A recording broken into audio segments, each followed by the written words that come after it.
Customer lifetime value is composed of a couple of things, and one thing is how long you retain those users in your relationship.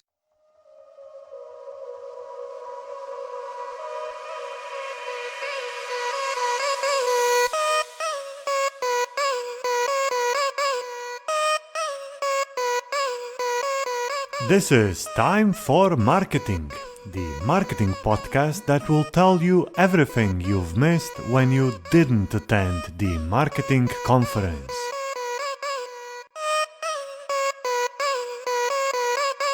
Hello and welcome to the Time for Marketing podcast, the podcast that brings you content from the marketing conferences that you were not able to attend or you had to miss because you had to go and enjoy the nature around your home. My name is Peter and I'll be the host for today's podcast. And we will talk about retention, how to get people to come again to your website and do that every day, all day. Before we go to that, for tomorrow, when you go to your office, find a phone of your friend and subscribe that friend to the Time for Marketing podcast. This is the best way to spread the word about the podcast to other people that are interested into marketing. And now let's go to our guest that we have this time. Today is with me is Emre Güney. Emre, hello and welcome to the podcast. Hi, Peter. Thanks for having me. I'm very well. How are you? I'm excellent too. Thank you. Emre, you are the Global Senior Lifecycle Manager at Skyscanner. That's a long title. What are the jobs of the Global Senior Lifecycle Manager?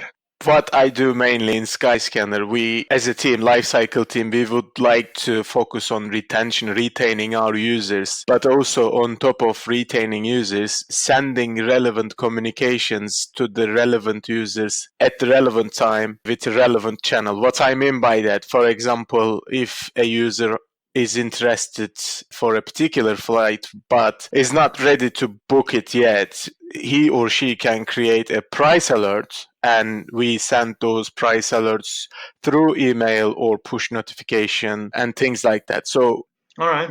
The aviation industry has one of the biggest problems with retention, probably, right?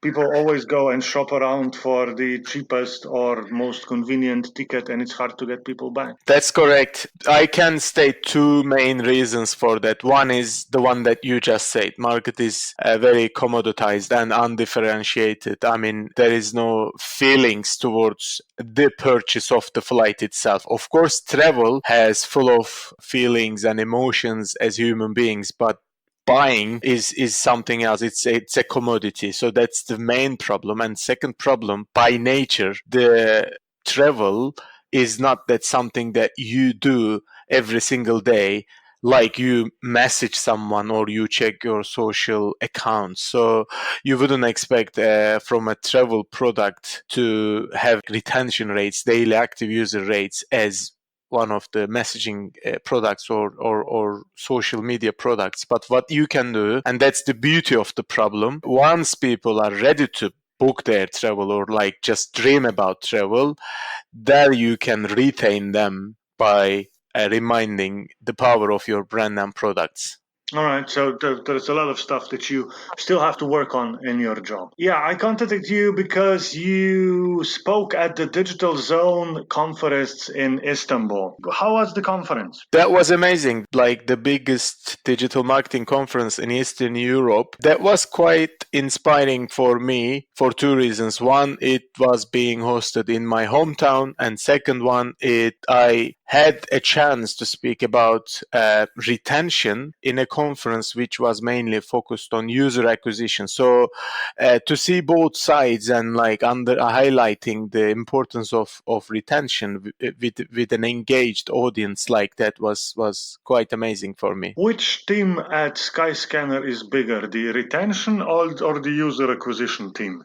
Or it's a different way of asking, yeah. And I'm probably you can't answer the question which one is more important, but Yeah. what is where is the main focus on getting new users or retaining the existing? I would say both, but throughout the history, I mean, in order to scale your business, first you need to acquire customers, that's for sure. So Skyscanner has been in the business for 15 years. So building acquisition channels healthy and scalable way was the more important before. But right now, once the market is expanding globally, and since our business is also expanding lately in the couple of years, we are investing and increasing our retention strategies and activities. Let's go to your presentation. You had a short and sweet title,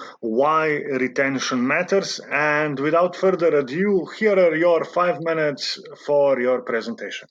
Thank you very much. I will try to stick in this 5 minutes. I really just highlight 3 main points of my presentation. The first one, as we have just discussed, in a minute ago, today many of the marketers think about user acquisition mostly, and that's great. That's what you need, obviously. But we should also think and work on retention as equal as we work for acquisition, because this requires a mindset shift as well.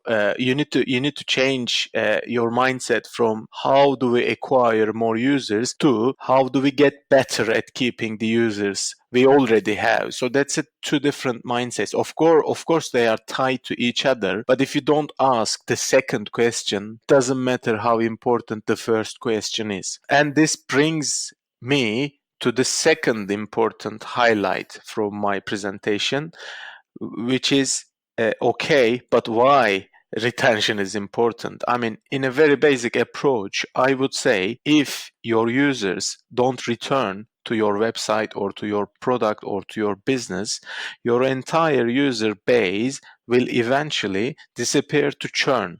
So if you don't have any customer, it doesn't matter how beautiful your product or your customer service or your offering. So you need to have a market. So in order to maintain a scalable market, you need to have the users that you acquired before. But most importantly, retention is the only growth metric that moves acquisition, monetization, and virality. If you improve your retention, you will improve the rest of your funnel. So at some point, at some level in your business, in your startup, in your product, you need to think about the business problems from these perspectives as well. And lastly, I would like to highlight some bad news, but opportunities as well. Yes, retention is quite important, but retention is slightly hard, because today the average app loses 77% of their users in just 3 days after the acquisition. So because of this, the first 72 hours after the acquisition is the most critical period. You should show new users the value of product as soon as possible and very effectively. You can use welcome series. You can use very nice onboarding for the first time users. After these first 72 hours, you need to create new moments to increase of the frequency of the usage of your product, to increase midterm and long-term retention, like 30-day retention, 6 months retention. What I mean by that, what happens, how many of your users are coming back after 30 days, or how many of them are coming back after 6 months? It's not only acquiring them, you need to think about their journey after 6 months as well. So you need to always analyze retention curves by segments. What I mean by segments, like acquisition channels, you can look, what about organic users, what about paid users, what about users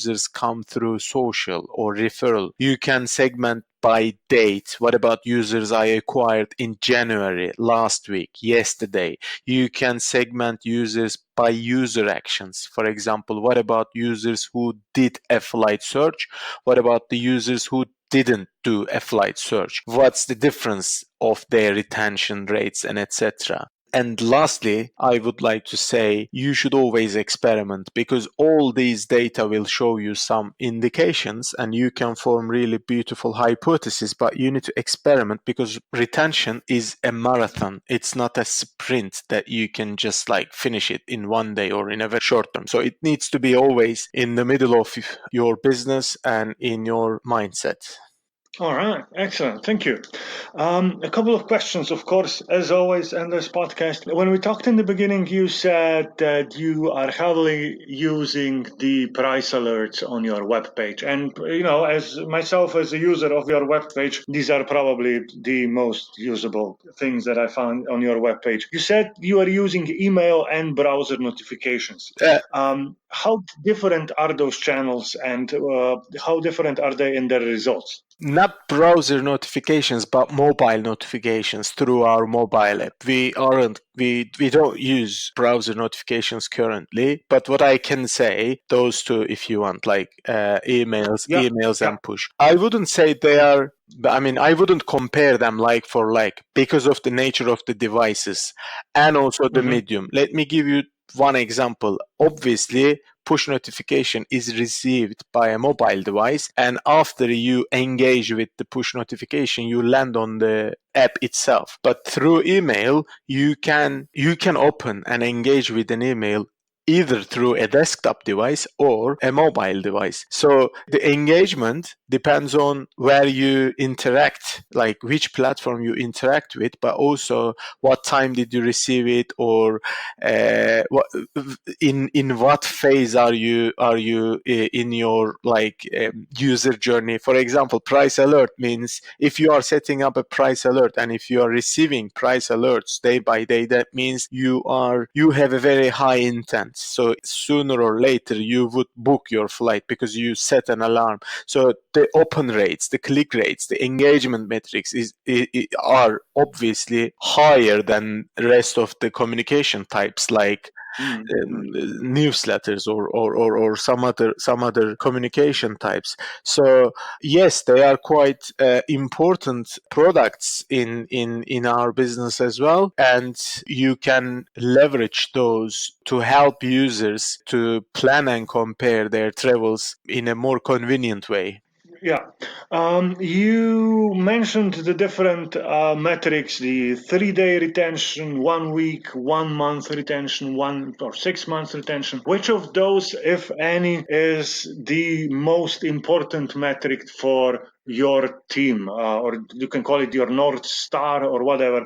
Theoretically, I would say, and this is not only for Skyscanner, it's applicable for any business who are planning to play the long-term game, is customer lifetime value. Obviously, when you increase your customer lifetime value, you can invest more to acquire more users, you can invest in your technology, etc. And customer lifetime value is composed of a couple of things, and one thing is like how long you retain those users in your relationship. So in order to increase retention, I would say the very first experience, the first 72 hours or like the first week is quite important, because acquiring someone is quite effortful. I mean, from end user, from prospecting customer perspective, someone sees your communication or someone searches you, someone believes in your copy or whatever your marketing communication efforts, and someone is convinced and makes some action, clicks on an ad or clicks to download your app. This requires time, this requires effort, and the marketers should be grateful that the prospecting customers are doing these actions and interacting with the brands and products. So from that moment till the first phase, like new user experience, new user onboarding, like when you show the value of your product, that's the most crucial and critical, because if you deliver a nice experience, that means you have more chance to retain those users in the future. I think we got the basics of your presentation on retention. Emre, where can people find you if they want to talk more about retention and aviation industry? Yeah, I am mostly active in Twitter and LinkedIn. They can just like search my name and surname, and they can find me. All right, I'll add the links to your social networks to the show notes. I think that's it. All right, thank you. Thank you very much for being on the podcast and sharing all of that with us. And have a great day. Thank you. Thanks for having me. Have a great day.